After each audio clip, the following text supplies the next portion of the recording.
е правилната форма, както се обърна Майя. Добре не дошла, добре дошли. Добре дошли. Така. Добре. Нека да си поговорим сега малко за вашата книга «Яж всичко и бъди във форма». Звучи като утопия, защото всички, които така се опитват да поддържат някаква форма, знаят, че е въпрос на... Храната е номер едно като фактор. На лишения, на дисциплина, на дълги тренировки, не е много приятни понякога. Първо искам да кажа благодаря за поканата. За мен е чест да съм тук при вас. Сега ти ще разбиеш всичко това на пух и прах. Това ми е идеята като цяло с тази книга, защото са насъбрали много митове в последните години, че трябва да се изключват най-различни храни, да се гладува и така нататък. Според мен не е така.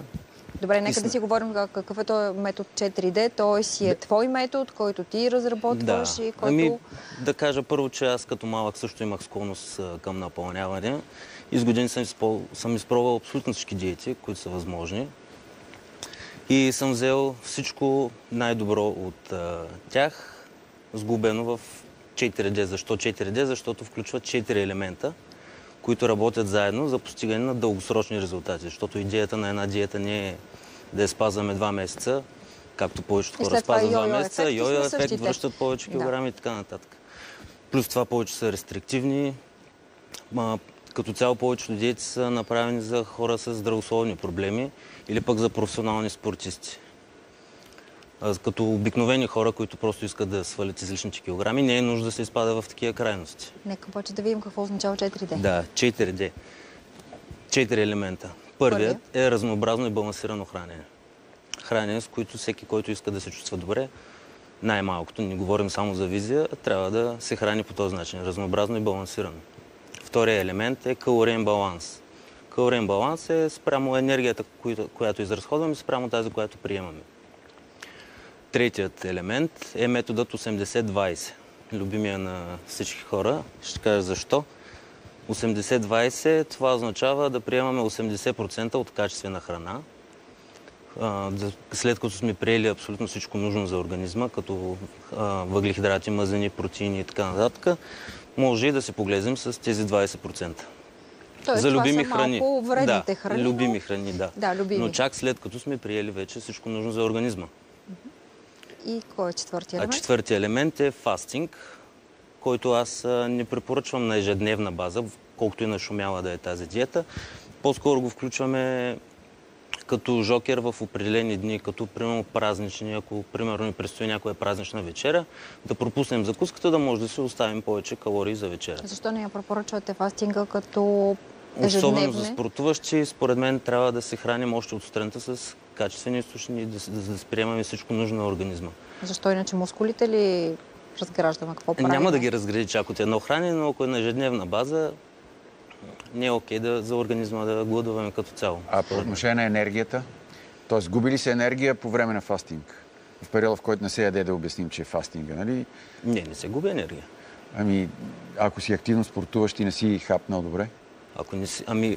Когато спортуваш, в тялото трябва да има постоянно поток от аминокиселини. Това са протеините, които приемаме чрез храната, за да може тялото да се възстановява от тренировките. Тоест на гладно да не се спортува? На гладно не, абсолютно не. Имаше едно старо правило, че пък кардио на гладно гори мазнини. Да, така е, да. Кардио но на гладно, само кардио, не силови. Да, силовата тренировка изисква какво кардио препоръчвате? Скоро гледах една дама, която препоръчва само единствено стълба, особено за жени, защото всички останали кардио методи не са достатъчно ефективни или недостатъчно полезни. Важното е да се движим, няма значение какво е. Дали е стълби, дали е велоергометър, няма значение. Дори просто едно ходене е напълно достатъчно. Важното е да има движение. Има ли опасност при хората, които фастят и това са го превърнали в начин на живот, да се забави метаболизма? Да се забави? Да се забави. Не мисля, че чак ще се забави метаболизма, но пак казах, тялото, храната не е враг, тя е енергия, трябва да се храним. Още от закуската и до вечерята. Колко часа на ден тренираш ти? Не повече от час. Взимаш им допълнително хранителни добавки? През години съм пробвал почти всички възможни, в момента почти нищо не вземам. Вземам само за, примерно, преди лягане магнезии, за да мога да спя по-спокойно. Тук ни е гостувал един пак твой колега, експерт в областта на правилното хранене и интензивните тренировки. Той твърди, че 90% от това, което се продава и в интернет или в магазините е безмислено, ненужно. Абсолютно също ще да кажа. Да, чула съм, че може би не повече от 6% е ефекта. Има такива, които работят, но те са много малка част, повечето са... Просто маркетинг, един много добър маркетинг. А какво е отношението ти? Ако си набавяме всичко с храната, ако се храним пълноценно, почти не е нужно да се набавяме. Добре, какво е обяснението тогава? Непрекъснато в интернет се появяват едни снимки от черно-бели период, когато фотографията преди 30-40-50 години е била такава. Едни нагъчкани плажове с десетки хиляди, докъде ти стига погледа хора. Здрави, прави, изваяни. Един дебел не можеш да видиш. Сега с всички тези модерни методи, идеи, възможности и развитие на... Хранителна промишленост, бих казала. Ужасно. Това са изключенията, добре изглеждащите. Правилото са други. Ами тогава супермаркетите какво имаше в тях и сега какво има? То даже нямаше супермаркети. Храната в момента е навсякъде, хладилника ни е на една ръка разстояние, претрупан, по всяко време дори емоционално едем, от скука и така нататък. Отделно сме тотално обездвижени вече в днешно време. Ходим навсякъде с колата, имаме по 1000 крачки на ден най-много. То е комплексно като цяло, но малкото движение... Точно така, градинката, ти какво правиш по цял ден? Ако не ходиш на фитнес, имаш ли някаква двигателна активност?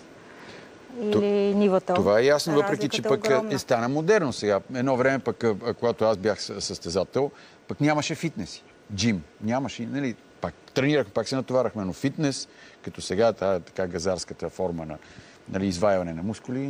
Но имало повече движение, да. Факт. А сега фитнес са припълнени и, както казвате, пак... И въпреки всичко, хора на нормално тегло повече. Да, буквално. Какво е отношението ти към изкуствените подсладители? Защото се смята, нали, въглехидратите и най-вече захарта, че са най-големите врагове. Нали, въглехидрати, като кажат, на минимум в диетата и в бялата начина захар, на хранене. Смърт, да. Това пак са митове, които са заложени от доста години.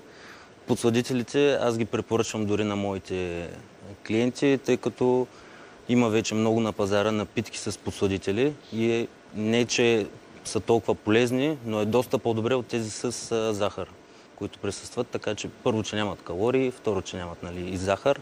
И все пак така да кажем малкото необходимостта от сладко, от защото да, примерно... особено при жените, не знам как е при мъжете, но ние имаме нужда от сладко. Да.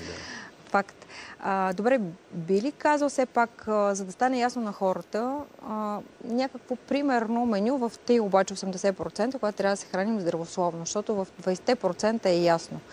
Там може ли да включваме манджи от българската национална кухня, баници може, и така нататък. Добре, през другото време обаче как се храним, съотношение белтъци, мъзнини, въглехидрати, една примерна закуска, един примерен обяд, една примерна вечеря. Все пак да не говорим просто е така. Да, най-добре да е балансирано. Във всяко едно хранене да присъстват и въглехидрати, и протеини, и мъзнини, още от закуската. Например, примерно за закуска най-често и аз това ям от години наред яйца цели, без да ги изхвърлям, защото мъзнините в тях и като цяло са варени полезни. Или бъркани? Няма значение. Варени, бъркани, без много мазнина. То може просто на тигана да станат и без мазнина като цяло. С, примерно, овесни ядки, с някакъв плод. Като в яйцата има и мазнини, има и белтъци. А хляб? Хляб също, да, може. Хляб може, особено пълнозърнен заради фибрите, но и бял също не е чак такъв проблем. Проблема с белия хляб е количествата, че обикновено се добавя към храненето, а не е самото хранене.